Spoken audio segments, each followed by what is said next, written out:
This morning, a woman is recovering after an accidental shooting at the Kentucky State Fair. Kentucky State Police say it happened just after 6 Saturday evening. According to KSP, a 19-year-old man was carrying a concealed handgun unsecured in his waistband. It fell out, and when he tried to regain control, the gun went off, shooting his girlfriend in the foot.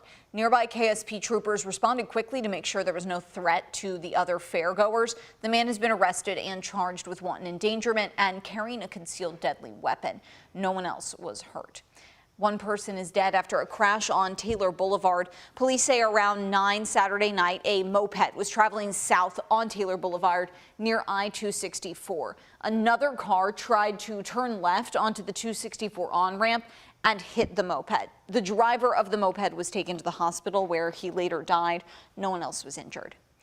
And in Grayson County, 5 teenagers were hurt in a crash late Friday night. The county sheriff's office says the teens were in a pickup truck headed east on Route 88.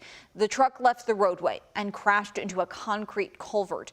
2 of the teens were riding in the bed of the truck and were ejected. All 5 were taken to the hospital, and the driver is said to be the only one seriously injured. The sheriff's office said alcohol appears to have been a factor in the crash and that seatbelts weren't being used. Criminal charges are pending. People in Bardstown are bringing attention to Kentucky's persistent struggle with fentanyl overdose deaths.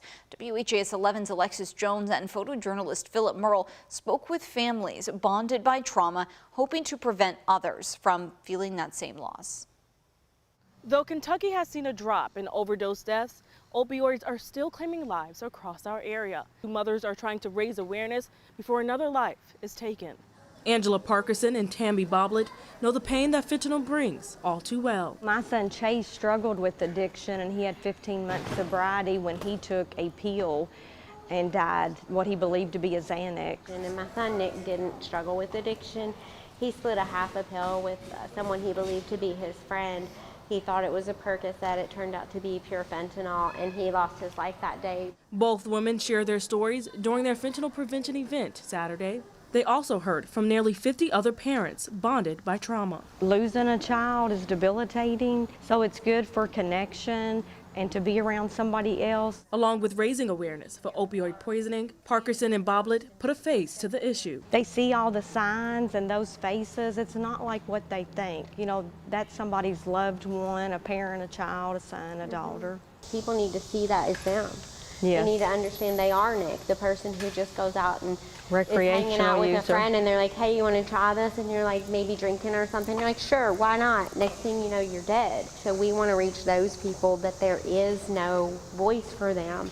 They don't know they need our help. Moving forward, the 2 mothers plan to raise their voices in Frankfort in hopes of new legislation. Until then, they'll continue placing their signs across the Commonwealth. In Bardstown, Alexis Jones, WHAS 11 on your side.